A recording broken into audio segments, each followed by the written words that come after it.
کا لقب ہے جو ان کے لیے نہیں، انہوں نے ان تاجران خون حسین علیہ السلام، یہ خون حسین، غم حسین، مصائب حسین بیچنے والوں نے کون سا لقب محمد حسین نجفی صاحب کو نہیں دیا؟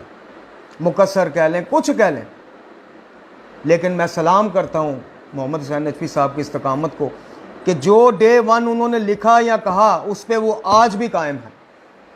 انہوں نے یہ عوامی علماء کی طرح، جی جن سے کہا جاتا ہے کہ جی کیا مولا علی سے ڈائریکٹ عزت مانگنا گناہ ہے؟ آپ بتائیں تو وہ مجمع کو دیکھتے ہیں، میجورٹی دیکھتے ہیں، بانیوں کو دیکھتے ہیں، ان کا عقیدہ دیکھتے ہیں، اور پھر چونکہ ایسا ہے، چنانچہ ایسا ہے، چونکہ ایسا ہے، وہ ایسا ہوا، وہ فلانا ہوا، وہ جناب عیسیٰ نے اپنے حواریوں سے مدد مانگی، چونکہ یہ تھا تو چنانچہ یہ تھا۔ وہ چونکہ اور چنانچہ کے درمیان ایسا پیس دیتے ہیں عقائد کو، سیدھی بات بتاتے نہیں۔ اور آیت اللہ محمد حسین نجفی صاحب ہوں جی یا دوسرے بزرگ علماء جو انگلیوں پہ آپ گن سکتے ہیں، جنہوں نے حق بات کو بیان کیا، گمنامیوں کی زندگی گزاری، غربت کی زندگی گزاری، لیکن اپنے ایمان پہ کمپرومائز نہیں کیا، سمجھوتا نہیں کیا۔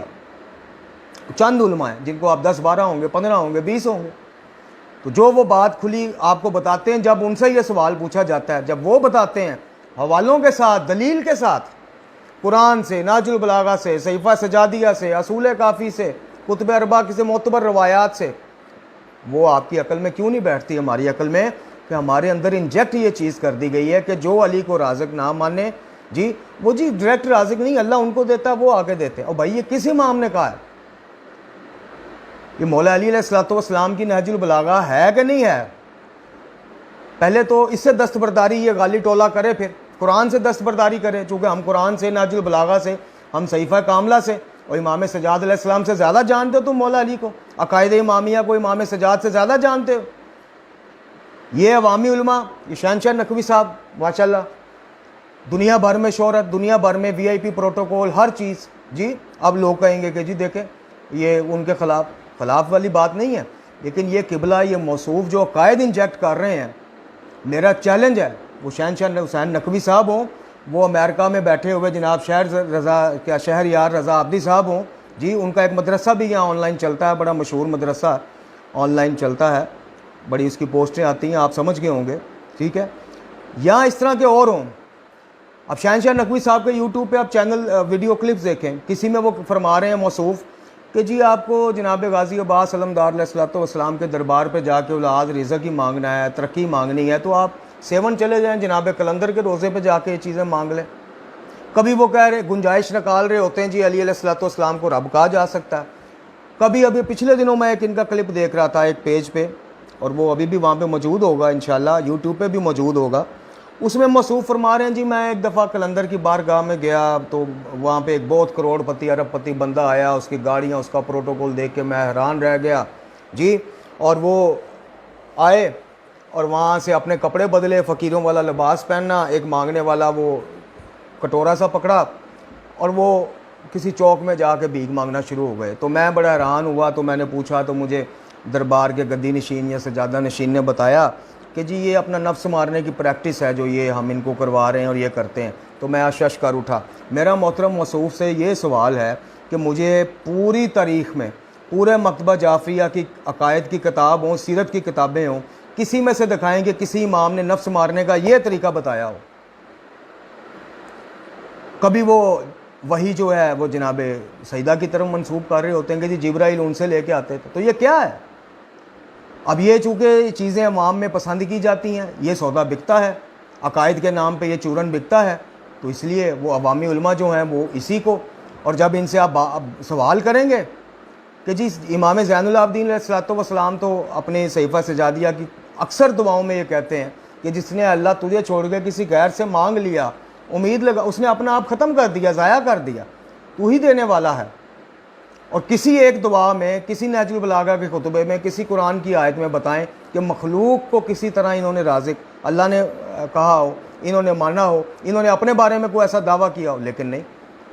علماء عوامی میں سے ایک شہر یار رضا عابدی صاحب ہیں جی، جو موصوف امریکہ میں بیٹھ کے کبھی آغا جواد نقوی، کبھی کسی عقائد کے خلاف، چونکہ ایسا تھا، چنانچہ ایسا تھا، کوئی مدلل دلیل نہیں۔ دیکھیے آغا جواد نقوی صاحب سے میرے بھی 2-3 معاملات پہ اختلافات ہوں گے، علمی اختلافات، چونکہ انبیاء کے علاوہ اور معصومین علیہ السلام کے علاوہ اور اس کلام شفا قرآن مجید فرقان حمید کے علاوہ دنیا میں کوئی ایسی ہستی نہیں ہے جس سے آپ علم اختلاف نہیں کر سکتے. قرآن سے نہیں کر سکتے جو رب کا فرمان ہے، جو مصطفیٰ کا فرمان ہے یعنی احادیث، مستند احادیث اور معصومین علیہ الصلوۃ والسلام کی احادیث اور روایات اور ان کی سیرت. ان کے علاوہ دنیا کی کسی بھی علمی شخصیت سے اختلاف ہو سکتا ہے، لیکن اس اختلاف کا مطلب ہے کہ جب تک وہ اگلا آپ کو جس سے آپ کا اختلاف ہے علمی دلائل دے کے مطمئنہ کر دے، آپ اختلاف رکھیں لیکن تمیز کے دائرے میں رہ کے. اب جواد نقوی صاحب کا قصور کیا ہے؟ ان کے جناب امیر مختار کے بارے میں کیا وہ کومنٹس ہیں، میرا ان سے کوئی لینا دینا نہیں. میں جناب امیر مختار کو مکتب اسلام کا ایک روشن چہرہ سمجھتا ہوں. انہوں نے رسول اللہ صلی اللہ علیہ وآلہ وسلم کی آل کے قاتلوں سے جو انتقام لیا ہے، ہمارا سلام ہے ان کو، میرا اپنا عقیدہ ہے. لیکن کیا اس ایک چیز کے پیچھے میں آغا جواد نقوی صاحب کی جو 176 اچھی چیزیں ہیں ان کو بھول دوں، اگنور کر دوں؟ آغا جواد نقوی ویسے ہی ان کو برے لگتے ہیں جیسے محمد حسین نجفی صاحب برے لگتے ہیں. ان بزرگان کا قصور یہ کہ آپ کو لگی لپٹی نہیں بتائیں گے، قصور یہ کہ آپ کا عقیدہ چونکہ چنانچہ کی نظر نہیں کر دیں گے، کھول کھول کے بتائیں گے. یا ان جیسے اور بھی جو بزرگان ہیں، ملک اعجاز حسین نجفی صاحب ہیں ایک ہمارے پنجابی میں پڑھنے والے بہترین ماشاءاللہ توحید بیان کرنے والے، جی حافظ ریاض حسین نجفی صاحب ہیں، جی اسی طرح تطہیر زیدی صاحب ہیں جن کی یہ تفسیر میرے پیچھے آپ کو نظر آ رہی ہوگی، فلسفہ قرآن. اس طرح کے اور بڑے علماء ہیں لیکن گمنام ہیں. کیوں کہ علماء عوامیہ جو ہیں وہ ان کو آگے آنے کا موقع ہی نہیں دیتے. اور بانیان جو ہیں جن کو ویڈیوز بنوانی ہے کہ لاکھوں کا مجمع تھا، چھتوں پہ سر ٹکرا رہے تھے، رو رو کے چمچے دندل پڑ گئی، چمچوں سے کول نہیں پڑ رہی تھی، ان کو بلانے کی کیا ضرورت ہے جنہوں نے ہر چیز کھول کے بتا دینی، جنہوں نے کھول کے بتا دینا ہے کہ جناب ہر سال جو محرم میں ایک ایڈیشن آپ بدعت کی کرتے ہیں، زنجیر زنی کو بدعت نہ کہیں تو کیا کہیں؟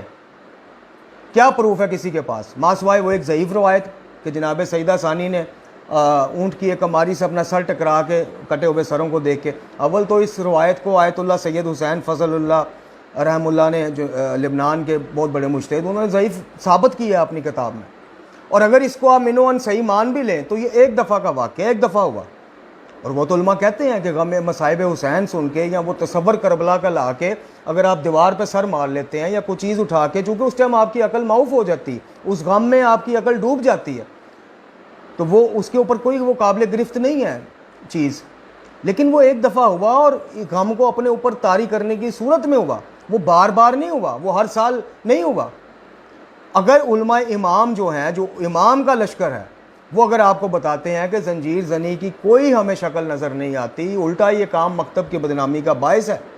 تو وہ زنجیریں جو آپ لوگ چلاتے ہیں، ہم لوگ چلاتے ہیں، وہ ان کے جسموں پہ تو نہیں پڑتی. وہ آپ کو حق بات بتاتے ہیں لیکن برے لگتے ہیں کیونکہ آپ کو چونکہ چنانچے سے آگے جانے ہی نہیں دیا ان علماء عوامیہ نے. اگر وہ کہتے ہیں کہ کڑے پہننا، آپ پہنیں، فیشن کے طور پہ پہنیں، آپ پہنیں. آپ سنت سید سجاد نہ کہیں، یا تو کوئی مائی کا لال آئے ثابت کرے کہ جب وہ